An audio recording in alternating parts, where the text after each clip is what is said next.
তোমরা সবাই কেমন আছো? আশা করছি ভালো আছো। আমিও খুব ভালো আছি। Welcome to Bengali blogger Sonali. Welcome একটা নতুন ভিডিও নিয়ে। আজ সকাল সকাল ভোট দিতে চলে এসেছি, ছেলের প্রথম ভোট। আর প্রচুর ভিড় ছিল, তাও সকাল সকাল আসতে হয়েছে, দেখো অতটা ভিড় ছিল না। ছেলের এবারে প্রথম ভোট, তাই জন্য ভাবলাম সকাল সকাল দিয়ে আসি। আর রোদ উঠে গেলে আর ভালো লাগবে না, তোমায় দেখাই। বাইরের ভিউটা দেখো, ঠিক এরকম রোদ্দুরও নেই, ভোট দিতেও কোনো অসুবিধা হয়নি। ফাঁকা মাঠ,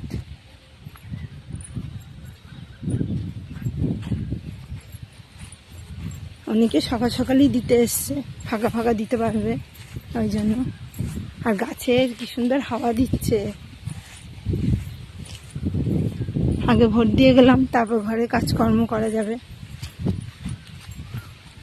দেখো বন্ধুরা, কত হাওয়া দিচ্ছে গাছের পাতা। এটা স্কুলে একটা পুকুর, পানা হয়ে গেছে, পানায় ভর্তি। তোর আঙুল দেখি, উঠবে না। দেখো বন্ধুরা, এই যে, আর এই যে আমার হাত। আর ভোট হয়ে গেল, এবার যাই বাড়ি গিয়ে সব কাজকর্ম করা যাবে। বন্ধুরা, সব কত লাইন দেখতেই পাচ্ছ, প্রচুর ভিড়। ঠোঁট দিয়ে বাড়িতে এলাম, এসে একটু টুকিটাকি কাজ ছিল সেরে, আর ঘরের কাজ সেরে তারপর ফ্রেশ হয়ে চান টান করে একবারে রান্নাঘরে ঢুকেছি। রান্নাঘরে ঢুকে অল্প কটা ভিজা ভাত আছে, তাই একটু আলু ভাজবো। আলু ভাজা করে আর লঙ্কা ভাজা করে ভিজে ভাতটা খাওয়া হবে, তারপর সব রান্নাবান্না হবে। তা চলো আলুটা ভেজে নিই। আর এইখানে ছোলা সিদ্ধ চাপিয়েছি, ছোলার একটু ঘুগনি করব। এর মধ্যে আলু সিদ্ধ দেওয়া আছে আর ভিজে ভাত আছে। আর এখানে দেখো ছোলাটা সিদ্ধ চাপিয়েছি, আর এখানে কড়াই নিয়ে নিয়েছি, কড়াইয়ের মধ্যে তেল নিয়ে নেবো, আর তার সাথে আলুগুলো ভেজে ফেলবো।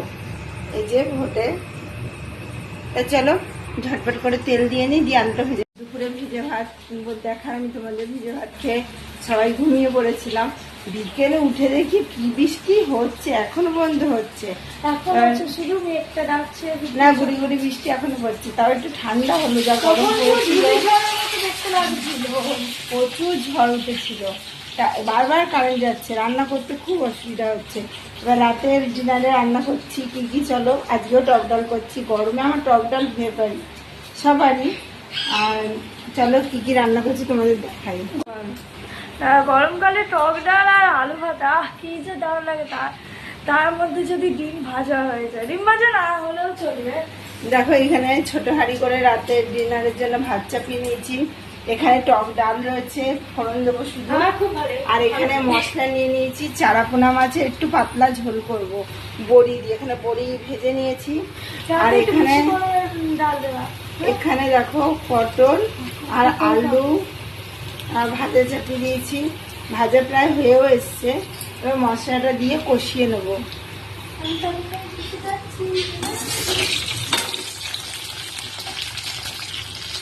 দেখো বন্ধুরা, ভাজা হয়ে গেছে, এবার এই মশলাটা দিয়ে দিলাম। এই পটল দিয়ে, আলু দিয়ে, বড়ি দিয়ে চারাপোনা মাছের ঝোল কিন্তু বেশ টেস্টি হয়। এই চলো থালাটার মধ্যে একটু জল নিয়ে নেবো। দেখো থালার মধ্যে জল নিয়ে নিয়েছি কষানোর জন্য। আর এবার নেড়ে কষিয়ে নেবো ভালো করে, যতক্ষণ না চারিদিকে তেল এসছে যাচ্ছে ততক্ষণ ভালো করে কষিয়ে নিতে হবে। এরকম ঝোল করে তোমরাও খেয়ে দেখবে, দুর্দান্ত লাগে গরম ভাতে। আর ভাত আমার গরমও আছে, আলু সিদ্ধও দিয়ে দিয়েছি। ঝোল আমার কষানো হয়ে গেছে, পরিমাণ মতো জল দিয়ে দিয়েছি, দিয়ে এর মধ্যে মাছ বড়ি একবারে দিয়ে দিয়েছি। এবার ফুটবে, আর দুর্দান্ত সুন্দর গন্ধ বেরিয়েছে। মাছের ঝোলটা খেতেও দারুণ হবে। তা মাছের ঝোলটা হোক, তারপর ডাল সোমবার দিয়ে একবার ডিমের অমলেটটা করে নিলেই আমার রান্না কমপ্লিট। বন্ধুরা, মাছের ঝোলটা কত সুন্দর হয়েছে, বড়ি দিয়ে, পটল দিয়ে, আলু দিয়ে, চারাপোনা মাছের ঝোল। আর এখানে দেখো টক ডাল আমি ফোড়ন দিয়ে দিয়েছি, আর গোটা সর্ষে আর শুকনো লঙ্কা। আর কিরকম মেঘ ডাকছে বন্ধুরা, প্রচুর বৃষ্টি হচ্ছে। আর টক ডাল, আর এই দুটো হয়ে গেলে আর ডিমের অমলেট করে নেবো। কেমন হয়েছে ঝোল অবশ্যই বলো কমেন্টে। আর টক ডাল কার কার ফেভারিট। ভিডিও আমি এখানেই রাখছি। আমার ভিডিও যদি ভালো লেগে থাকে অবশ্যই চ্যানেলটা সাবস্ক্রাইব করবে, লাইক কমেন্ট শেয়ার করতে ভুলবেন না। কাল আবার নতুন ভিডিও নিয়ে খুব শীঘ্রই আসছি। তো সুস্থ থাকবেন, ভালো থাকবেন, সবাইকে ভালো রাখবেন। বাই।